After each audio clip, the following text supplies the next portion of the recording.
Unnecessary intro song to totally waste your time. I made a post the other day on one of Candace's video, on the topic of one of Candace's videos. You know, I was halfway through and her analysis is so sloppy regarding, you know, each little element of the case that it's really hard to watch. It's really super frustrating, you know. Why would a person go to Dairy Queen? Why are there 3 question marks instead of 4? Would you use the word retrieve vehicle? You know, pouncing on every little tiny detail to, you know. So I made a post like, Candace is losing her mind. And then I realized, oh shit, what the fuck am I posting that for? And I deleted it. But of course she's losing her mind. Just like Gavin lost his mind and Milo lost his mind. You know? Tucker lost his mind. Charlie lost his mind. Nick Fuentes lost his mind. Alex Jones lost his mind. Seems like the only person who didn't lose their mind is Donald Trump. But that's what happens when you're a human being and you get pressure and threatening calls and legitimate threats to your life. Your own momentum that's built up, you know. Look at Milo. I can't stand a guy right now. He bugs the shit out of me, but I was a huge champion of him back then. He was building momentum. He had a message. He was saying things, and they killed his momentum. They canceled him. They took him off. His words were spreading. His message was spreading, and then they just canceled him. No more. That natural trajectory.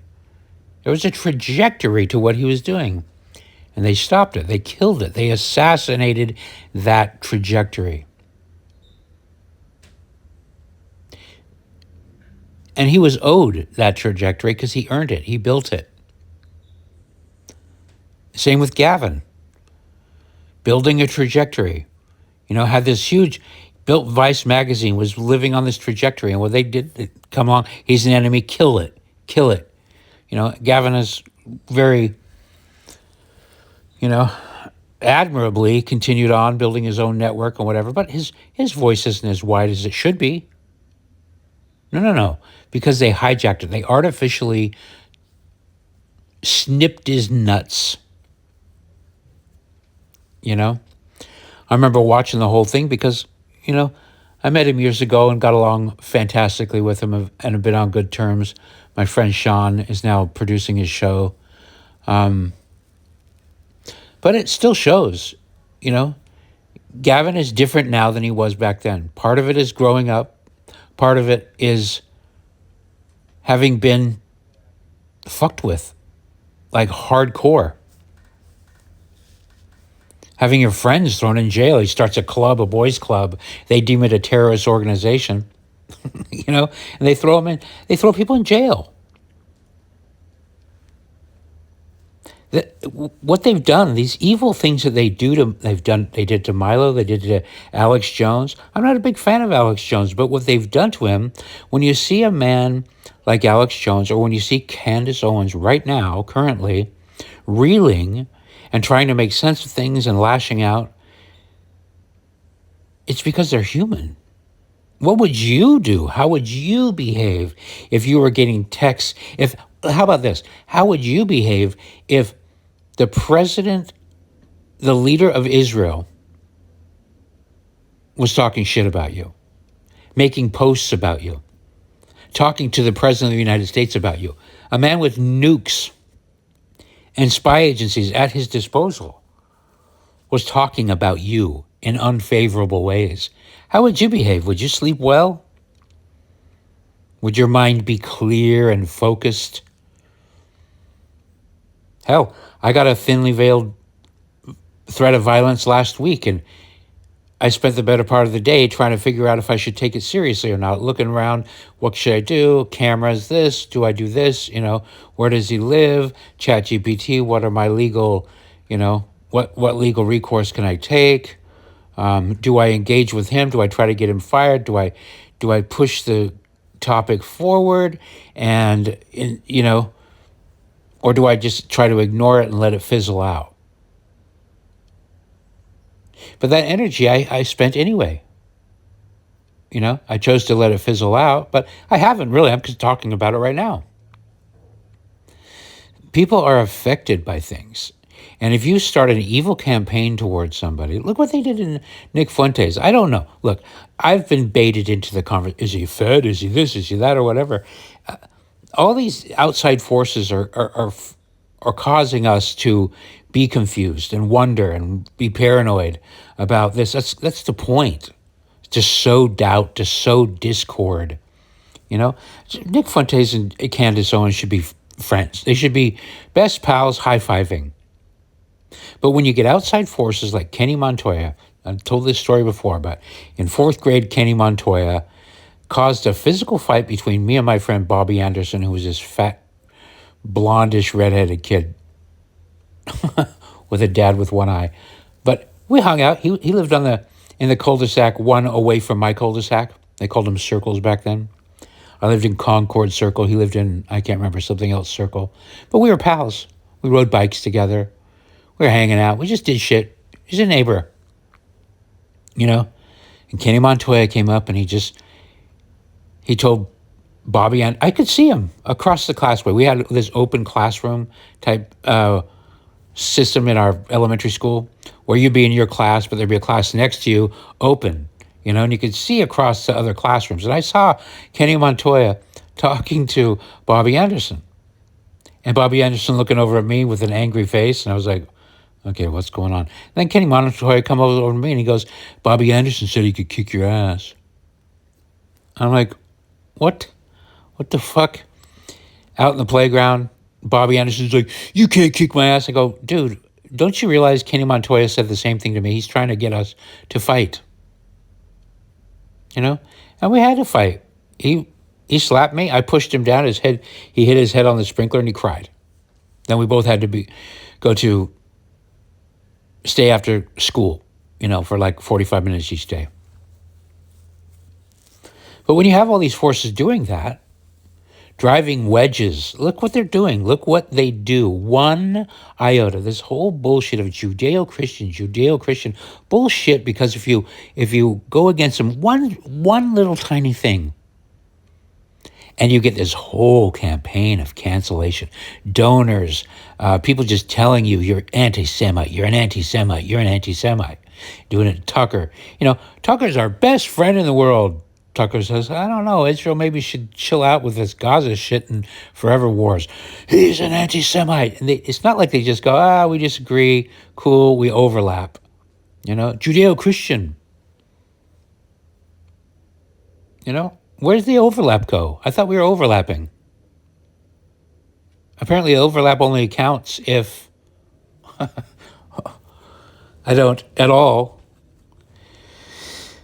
ask questions.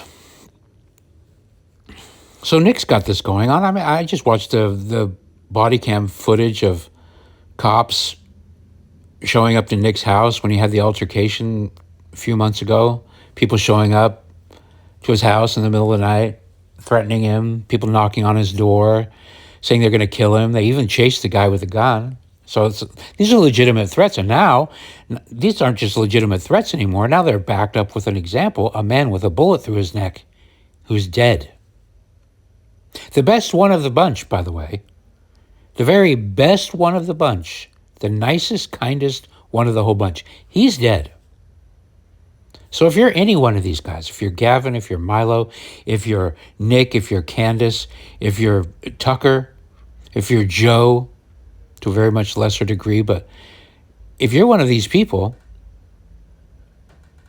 how are you supposed to just be totally sane right now? How are you supposed to be calm, cool, and collected?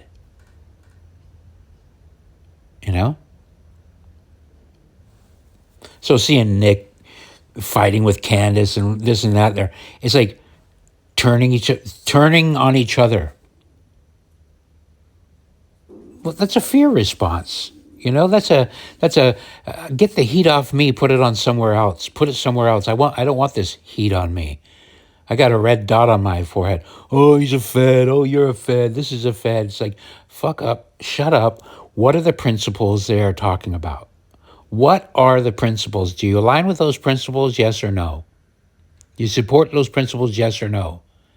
Then you overlap on those principles and you forget the petty squabbles. You don't focus in on little tiny things. But anyway, I don't see people cutting slack. Nick made a terrible post about Candace. Oh, she's an idiot. She's whatever. It's just like, okay, granted, her analysis right now is shitty. But her friend was murdered. Can you grant her the license to be a little bit loony? It hasn't, her friend isn't even buried yet. And she's got everybody, including the president of Israel, a man with the nukes and Mossad behind him, talking shit about her, making posts. If that was happening to me, I'm already distrustful of people. Okay, I really am. I'm distrustful of people. It's I don't know. It's my nature. Well, it's not actually my nature. I was groomed to be that way. I became this way over time. Much of it's my own fault.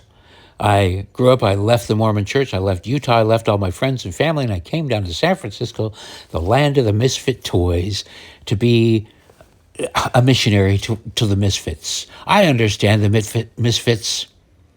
I champion the misfits. Look how much of a friend I am to the misfits. I'm involved in art projects with the misfits. I do everything for the misfits, with the misfits, around the misfits. But as soon as I stepped off or declared myself even slightly amiable to non-misfits like conservatives, the misfits all turned on me. Not all of them. They're few. Very few.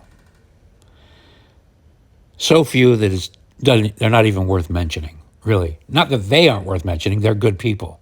But statistically speaking,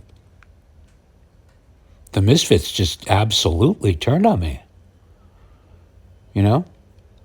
That's not the truth. Some of the Mormons did that to me. When I left the Mormon church, my behavior was bad. I was mean to them. How can you believe in that shit? Blah, blah, blah. And a lot of them kind of ignored me, and that was very hurtful, blah, blah, blah. But there was never this attitude that you can't come back or that you're canceled forever. And most of them will at least give the appearance that they were, I don't know. But leftism isn't like that. You step off and you're canceled forever. So I experienced that too, on a personal level here in San Francisco. So pardon me if I'm a little bit distrustful of people. When you're friends, you think you're friends, the people you invested in turn on you, and they turn out to not be your friends at all. Not even a little bit. But they become the people that are issuing you thinly veiled threats of violence. Accusing you of being a Nazi. A word that justifies violence against you. Would you call it paranoia? I don't think paranoia makes it feel like that there's no rationality behind it. But it's completely rational for Nick, Candace, Gavin, Milo, Alex, Elijah. I could just keep going on and on and on and on. It's totally rational for any of them to be worried right now, to be concerned, to be on alert. Are these synonyms for paranoia? Maybe. But yeah, you got to check everybody, because look how quick people turn on people. Look how quick Laura Loomer, for example, turns on anybody and everybody. It's like it's guaranteed, if you know her, she will eventually turn on you. But that's the same with all these people. And again, I'm trying to be understanding, because being under that kind of pressure all the time is not natural. It's not, people aren't supposed to be under that kind of pressure. You know? Oh, but why don't they just stop then? They could just shut up and do something else. Okay. And just let the people applying pressure win? Is that what we're talking about? That's what we've been living like that for 50, 60 years, you know? They apply the pressure, we give up. No, debank. Oh, I didn't even mention Kanye. Look what they fucking did to Kanye. That's another one of Candace's friends. You know? They drove him crazy. Oh, he already was crazy. I don't think so. I think you're sane. He was sane. He was eccentric, but he was honest, saying things the way he saw them. Granted, it's never right. It's never always right. Your perspective is never completely right. But it's the intent. Is the intent to be honest and to report the world how you see it? Or is the intent to do evil? I don't see any of these people as having an intent to do evil. You know? Maybe be crazy.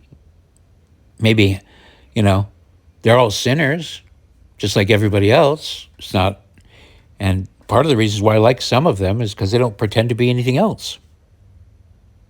Gavin and Milo are two examples. Although Milo's now pretending he's no longer gay. Not buying it, but whatever. Gavin's still got the punk rock attitude.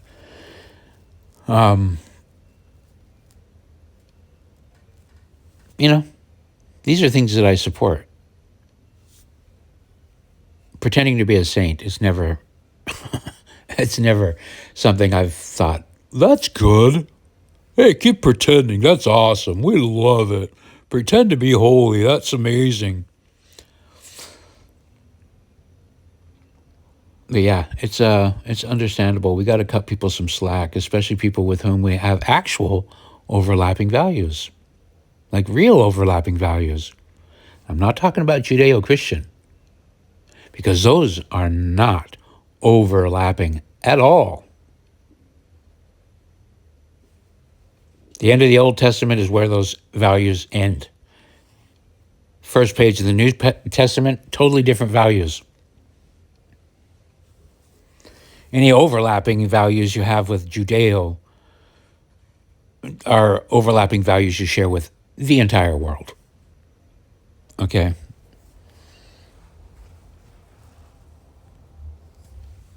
And again, I'm not saying Jews, I'm saying Judaists. It's a blueprint. It's an ideology that you can follow or you don't have to follow. But that's the blueprint. I don't know. It's kind of, here's the thing. It's like with Candace and all these people analyzing things early, I think Candace has backed away from it now. But she was strongly insinuating that Israel had a direct involvement with the assassination. Kind of direct meaning they were directly involved with Tyler, who fired the weapon, or maybe it wasn't Tyler, it was a Mossad agent. That's what I mean by direct. Super close, maybe not even one step removed, right? But here's the problem with that kind of thing, is it avoids the connection that's really obvious and more important. And that's the connection through the algorithms, through the curriculums, through the media, the schools, You know, those are huge. The curriculum is the number one. And the curriculum and the algorithms, those are the two biggest things, you know? Those are directly tied to, in my opinion, anti-Christian organizations and ideals. And there's nobody more anti-Christian. There are no ideals that are more anti-Christian, I don't think, than Judaist ideals from Judaism, the Talmud, everything else, with Islam following a very close second. Maybe even tied, but maybe not as much of a pressing issue, not as present, not as embedded in our society and culture and books and curriculums and algorithms.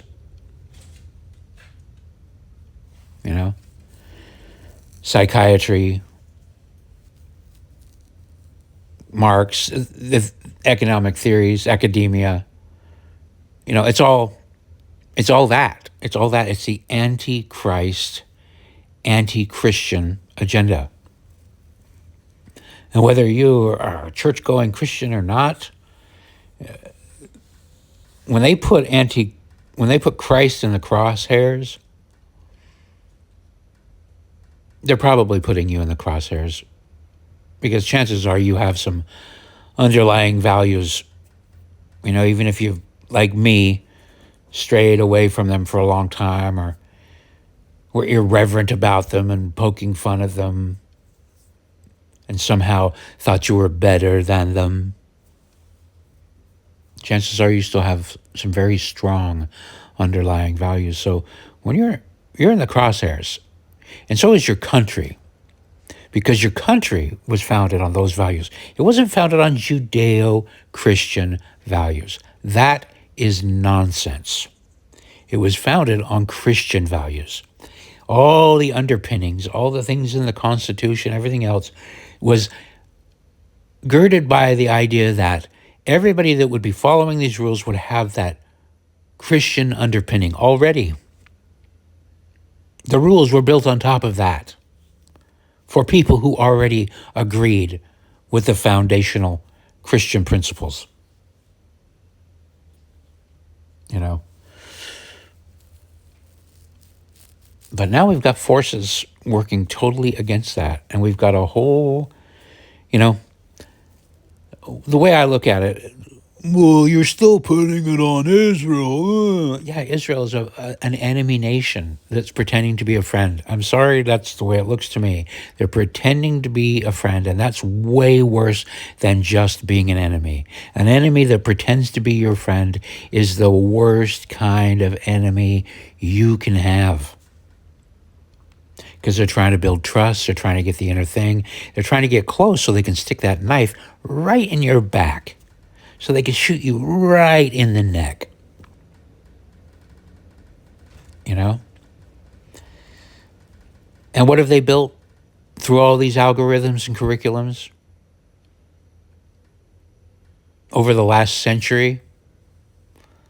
Well, they built a system that since about 2016, 2014-ish, they were able to really, really overtake our compulsory indoctrination system known as schools.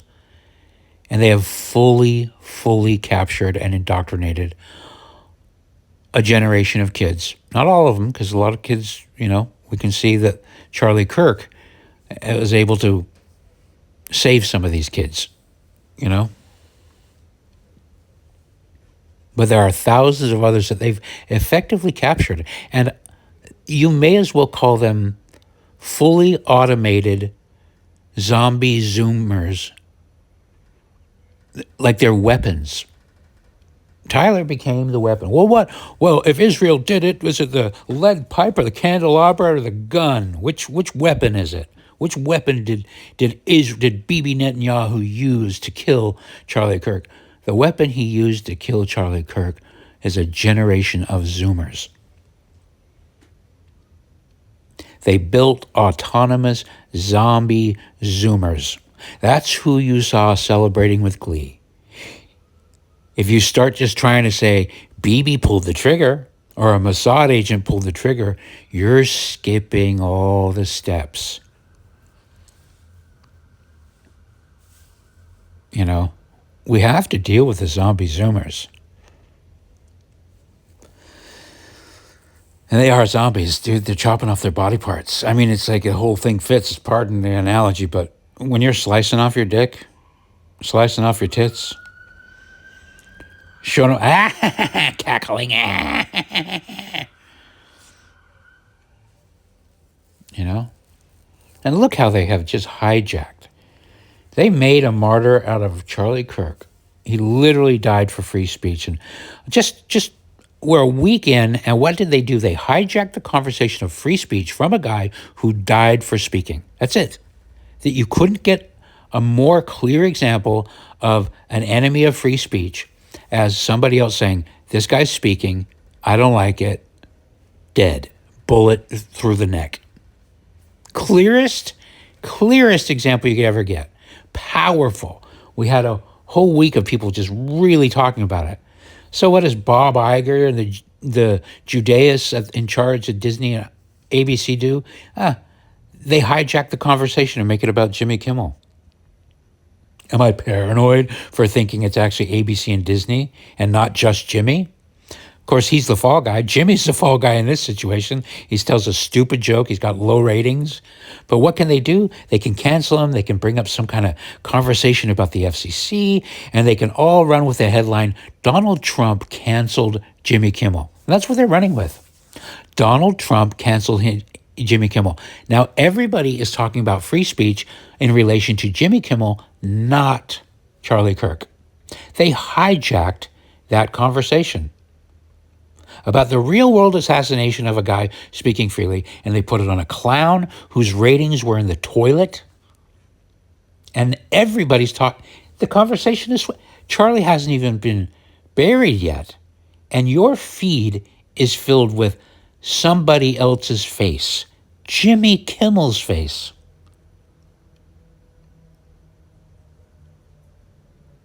That's diabolical. And pardon me for being paranoid, but I don't think it's an accident. I don't. It's one thing to just go, oh, yeah, well, he had it coming, and yeah, they but to just take the opportunity to make, look, it's an opportunity with another opportunity. It would be one thing if he got canceled and then every news report was reporting it accurately, but they're not. Not one of them is telling the truth about what happened. Not one of them are telling the truth about his ratings being in the toilet. They're telling the story of Trump. Trump didn't like Kimmel, so now he's fired. So they're not telling the truth. So to me, that's a legitimate hijack. ABC's not talking about how, no, his ratings are low. Even ABC and Disney outlets, all the outlets, they're framing the conversation as Trump did it.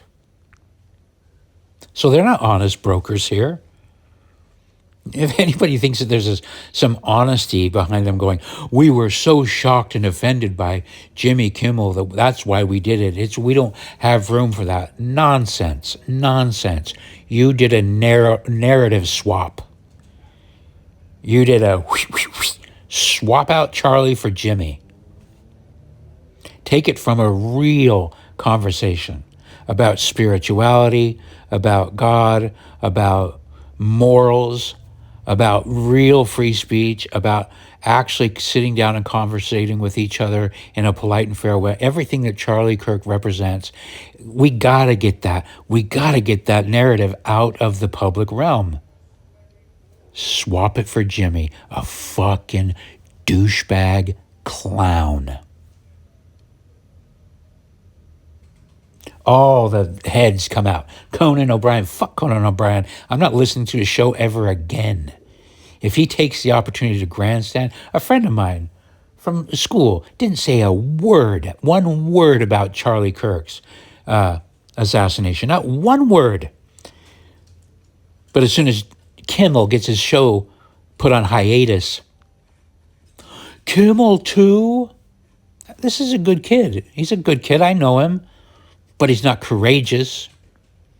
He's feeling the pressure of people around him. He's in the movie business. He's in the movie industry, you know. So he steps in line. Oh, Kimmel, Kimmel. As if Kimmel got shot in the neck. Kimmel is alive. He didn't get shot in the neck. If you're prioritizing Kimmel for the conversation of free speech, you are so lost. It's insane. Because just a few days ago, one man was shot through the neck for his free speech. So if you're pivoting to Kimmel, you are lost. You are lost. You are sick in the head. You need to recalibrate your morals entirely. Because it's not free speech you're talking about. Do not pretend. Do not pretend you hold the notion of free speech sacrosanct when you said nothing about Charlie Kirk. Nothing. And now you're grandstanding on his grave before he's even buried. Shame on you people. As if they have any shame. They don't have any shame. And I'm sorry, I'm not going to let up on this Israel stuff. It's sickening. This. You go back on any of these isms that are part of this brainwashing scheme to destroy Christian values, and you will find a member of the chosen tribe who invented gender ideology, who invented trans. Just go with those. Who invented Marxist economic theory? Who invented Bolshevism? It all goes back to one source, and it's very simple, it's very clear. Some people hate Christian values. They are anti-Christ and anti-Christian. And they pretend they aren't. They pretend to be your friend so they can get close and slice you by the throat. This isn't paranoia. You watched it with your own eyes. You watched a zombie Zoomer shoot Charlie Kirk in the neck because his mind was poisoned. And his little boyfriend's mind was poisoned. And we know who poisoned them. You can follow the trail of poison back to one place.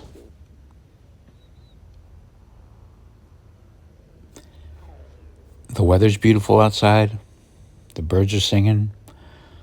The squirrels are crying out. Life is beautiful. Planet Earth is beautiful. We need to save it and preserve it from these diabolical creatures that want to destroy everything that is good and wholesome. That's my sermon for today. Thanks for listening. Unnecessary outro.